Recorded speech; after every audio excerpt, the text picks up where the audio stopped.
Kenapa sudah enakan selama beberapa hari, beberapa minggu, dan saya sudah bahagia dengan apa yang saya alami, saya merasa enakan, tapi kemudian itu muncul kembali. Saya sudah merasa enakan selama beberapa bulan, tapi kemudian sensasi itu muncul kembali. Dan saya merasa tidak mampu untuk mengatasinya lagi. Saya merasa cemas itu kembali lagi. Padahal saya sudah enak sekali mengalaminya. Nah, kalau kamu mengalaminya, kita akan bahas di video kali ini untuk kamu bisa mengatasi itu semuanya. Teman-teman semuanya, masalah seperti ini banyak dikeluhkan. Banyak dikeluhkan mereka yang kemudian sering merasa bahwa ketika sensasi nggak ada, kemudian mereka akan merasa bahagia, merasa semuanya nyaman, tenang, merasa sudah pulih. Tapi tiba-tiba sensasi muncul lagi. Atau teman-teman bisa juga seperti ini, merasa sudah nyaman selama beberapa minggu atau beberapa bulan, kemudian ada something yang terjadi, misalnya adalah ada tetangga kita yang meninggal, kemudian muncul lagi rasanya. Atau misalnya, ketika misalnya anak kita sakit, yang kita udah enakan selama ini, anak kita sakit dan kemudian kita jadi mulai cemas lagi. Cemasnya jadi kayak kemarin seperti yang kemarin-kemarin lagi. Jadi semua sensasi tubuh jadi nggak nyaman itu muncul lagi. Atau misalnya teman-teman ke-trigger, kepicu dengan teman. Jadi teman-teman punya teman karib atau teman di kantor atau apalah kamu kenal dan ternyata kemudian dia sakit keras. Dan itu membuat kamu jadi kepikiran. Apalagi kalau tambah dengan bahwa dia tuh juga punya asam lambung dan kemudian sakit seperti itu. Nah, yang semula sudah enakan kemudian jadi mulai lagi cemasnya mulai muncul lagi. Dan dari pengamatan saya selama ini bahwa teman-teman yang mengalami ini kembali, biasanya yang pertama itu bisa mengatasi ya, bisa mengatasi sensasinya, bisa mengatasi pikirannya, sehingga intensitasnya itu nggak setinggi yang kemarin, yang sebelum ini, kemudian frekuensinya, seringnya itu juga nggak seperti kemarin, durasinya atau lamanya juga nggak seperti kemarin. Tapi tetap aja cemas. Nah, kalau yang tipe pertama sudah ada perbaikan, nggak ada masalah, udah baikan ya, itu oke lah. Walaupun teman-teman masih cemas. Yang kedua adalah tambah semakin cemas ketika itu terjadi. Jadi ketika terjadi lagi, kemudian malah semakin intensitas semakin tinggi, kemudian durasi semakin lama, dan kemudian frekuensi juga semakin sering. Ini yang membuat teman-teman jadinya semakin bingung, semakin khawatir. Ketika teman-teman mengalami ini, sebenarnya itulah tanda baik teman-teman, berarti ada sesuatu yang masih kita harus bereskan. Jadi sebenarnya saya udah baikan tapi masih cemas, berarti ada something yang masih saya harus bereskan. Kalau misalnya kamu masih ketika udah enakan, kemudian anak sakit, kemudian cemas lagi, sebenarnya hal yang normal kalau anak sakit, kemudian kita cemas, tapi kalau kemudian kita kebablasan, semakin cemas, ya itu yang menjadi masalah kan. Nah, kalau anak sakit, kemudian dan cemas lagi, berarti Anda mungkin takut kehilangan. Ya kan? Takut kehilangan anak mungkin, takut kalau anak sakit berat, kemudian kenapa-kenapa, kemudian something happen gitu. Nah, jadi teman-teman perlu tahu dulu emosi di balik ini apa sebenarnya. Ya, emosinya mungkin takut kehilangan, emosinya mungkin merasa takut sendirian, atau emosinya mungkin merasa yang lain. Nah, inilah teman-teman perlu kenali. Berarti saya punya masalah di sini. Saya punya isu di sini yang masih perlu saya bereskan. Jadi bukan lagi bertanya atau terus mengasihi diri sendiri, kemudian lagi, aduh kenapa begini, ketika teman-teman semakin meratapi nasib, yang terjadi adalah sensasi akan semakin banyak. Ya. Jadi teman-teman perlu bekerja di isu dasarnya.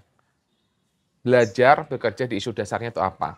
Kalau misalnya ketika teman-teman ada orang yang meninggal, kemudian muncul lagi, ada orang yang meninggal muncul lagi, berarti teman-teman masih ada takut matinya. Jadi sebelum ini sudah enak, sudah mendingan takut matinya, tapi masih ada. Nah, ini yang harus dibereskan lagi. Kenapa kamu takut matinya itu masih ada? Apa emosi-emosi yang mendasarinya sehingga kamu nggak bisa pasrah dengan kematian? Ya, oke. Jadi jangan terlalu fokus dengan untuk menghilangkan sensasi, tapi sebab dasarnya, emosi-emosinya yang mendasari itu ketakutan kamu tidak bereskan. Karena sensasi biasanya muncul dari apa? Dari pikiran, dari perasaan, kemudian muncul sensasi. Nah, jadi sehingga ketika kamu selama ini hanya fokusnya adalah menghilangkan semua sensasi dengan proses sudah sembuh, maka ketika pikiran dan perasaannya belum diberesin, maka ada trigger itu yang muncul lagi. Kalau misalnya kamu dengar orang sakit keras, kemudian kamu cemas lagi, berarti masih ada takut sakit yang masih ada. Nah, takut sakitnya ini apa, ini juga harus dikenali lebih dalam. Jadi, perlu belajar mengenali diri sendiri. Perlu memahami ini apa yang sedang terjadi. Dan pesan saya ketika kamu mengalami hal ini, tidak perlu merasa bahwa keberhasilanmu yang selama ini terjadi itu jadi seolah sia-sia hilang. Nggak perlu.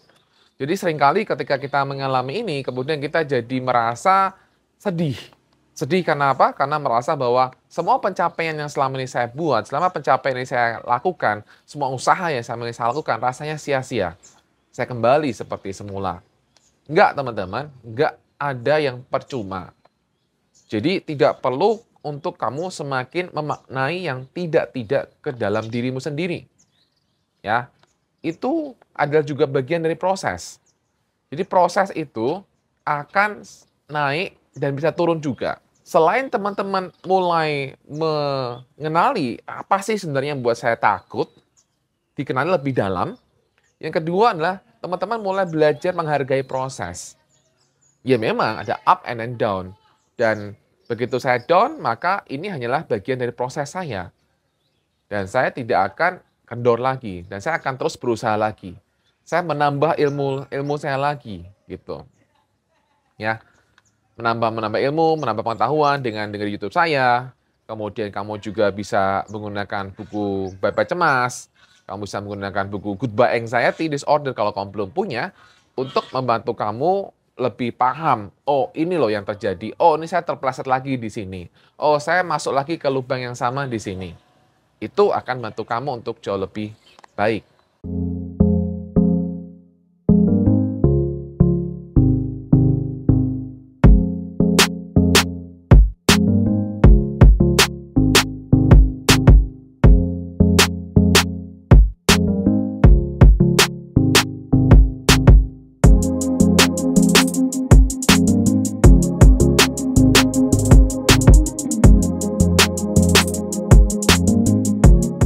Dan bagi teman-teman yang masih mengalami masalah gangguan lambung, asam lambung, ya, bagi saya pribadi biasanya asam lambung itu adalah efek dari kecemasan kamu, ya.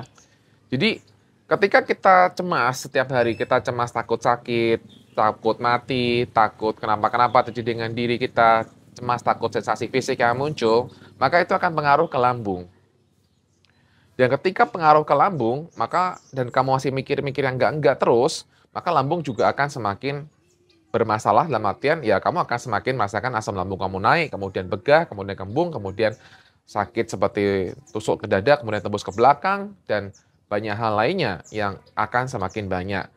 Dan perhatikan teman-teman, ketika kamu bisa mulai untuk perbaiki pikiran kamu, dengan kamu lebih menenangkan diri kamu, maka lambung kamu akan semakin baik. Nah, jadi mulai kenali lambung kamu, asam lambung kamu, itu masalahnya itu karena pikiran atau murni memang ada masalah fisik, memang ada kelainan di lambungnya, memang ada tukak lambungnya, memang ada lain-lainnya. Jadi jangan main asumsi saja kalau kamu belum ke dokter. Ya. Jadi saran saya tetap kamu ke dokter untuk tahu sebenarnya penyebab dari gangguan lambung, penyebab dari asam lambung kamu, penyebab dari apa yang sedang terjadi itu lebih dominan masalah memang murni. Masalah memang ada masalah di perut kamu atau sebenarnya masalah di pikiran.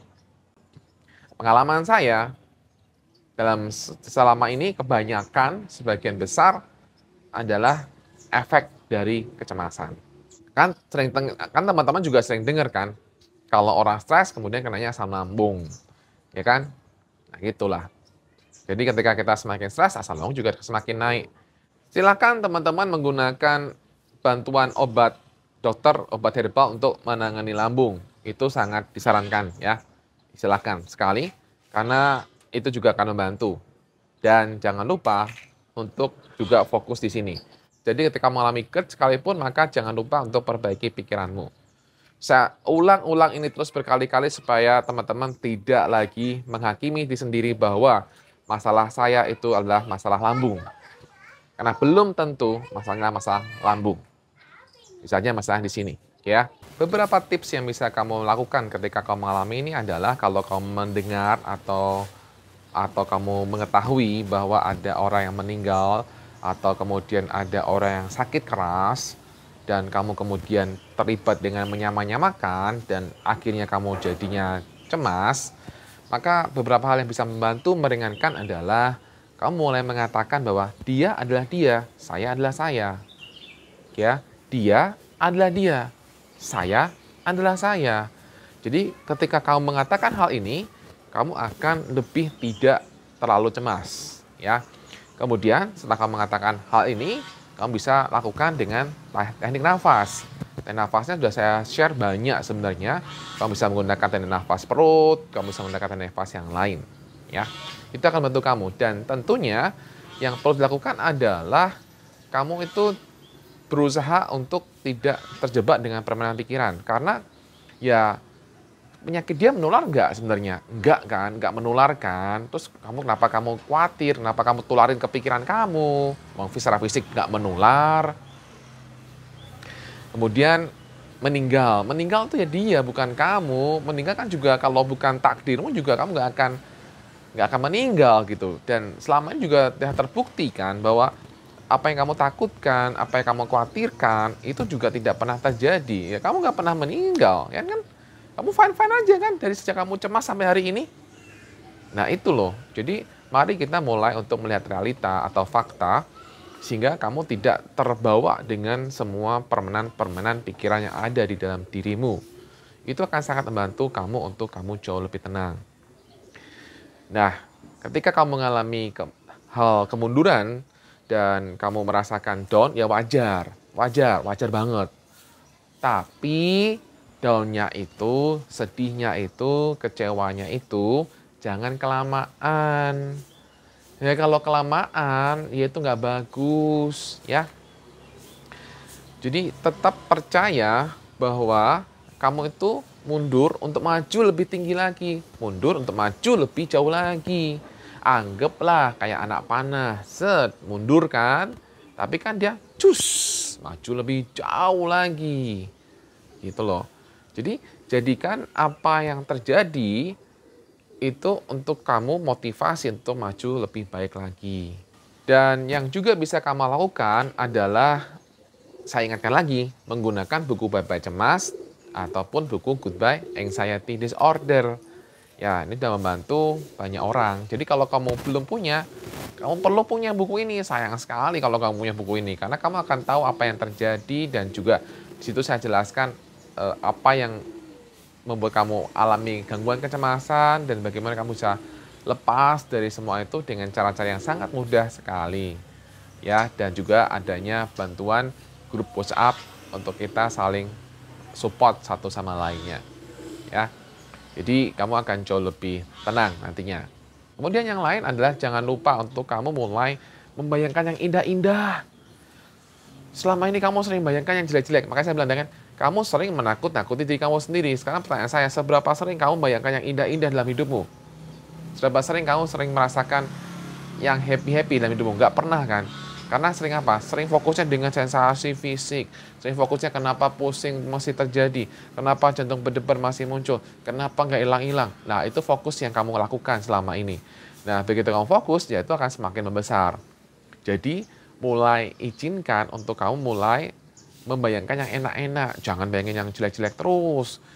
Bayangin yang enak-enak. Caranya kalau kamu bayangin yang enak, belum bisa, kamu lakukan sesuatu yang menyenangkan. Sesuatu yang menyenangkan ya bisa kamu, misalnya kamu jalan-jalan, atau kemudian kamu misalnya window shopping gitu kan. Ya kamu silakan, atau kamu beli sesuatu yang menyenangkan buat diri kamu sendiri yang selama ini kamu nggak pernah lakukan, ya udah lakukan aja lah. Lakukan sesuatu yang menyenangkan, lakukan have fun, lakukan sesuatu yang kamu buat kamu happy. Dicari itu bukan kemudian, "Tapi Pak, udah nggak bisa." Bukan begitu, coba aja, coba lakukan lagi dan lagi, karena memang kamu selama ini sudah terbiasa dengan yang namanya cemas, sudah terbiasa dengan namanya kesedihan, sudah terbiasa dengan namanya begini. Nah, akhirnya ketika kita mau pindah kuadran, jadi kamu akan merasa males, mungkin akan merasa, nggak bisa, akan merasa dan lain-lain. Nah, itu wajar, tapi jangan diterusin, jangan kelamaan gitu. Ya, latih aja diri kamu terus untuk lakukan hal-hal yang menyenangkan. Mungkin kamu juga pernah alami ketika kamu merasakan sensasi tidak nyaman dan kemudian kamu lakukan hal-hal yang lain, ya, kamu lakukan hal-hal misalnya mungkin kamu bekerja dan sebagainya, kamu nggak kepikiran. Kenapa? Karena kamu fokus dengan apa yang kerjaan kamu. Jadi kamu nggak fokus dengan mikirin kenapa pusing, kenapa jantung berdebar, kenapa perut begah. Nggak ada, kamu nggak mikirin itu. Kamu fokusnya dengan kerjaan kamu. Orang-orang yang kemudian menyibukkan dirinya ketika mengalami gangguan cemas, mereka kemudian merasa lebih enakan. Sebenarnya kenapa? Karena mereka tidak memberikan fokus pada yang di sini. Tidak memberikan fokus pada yang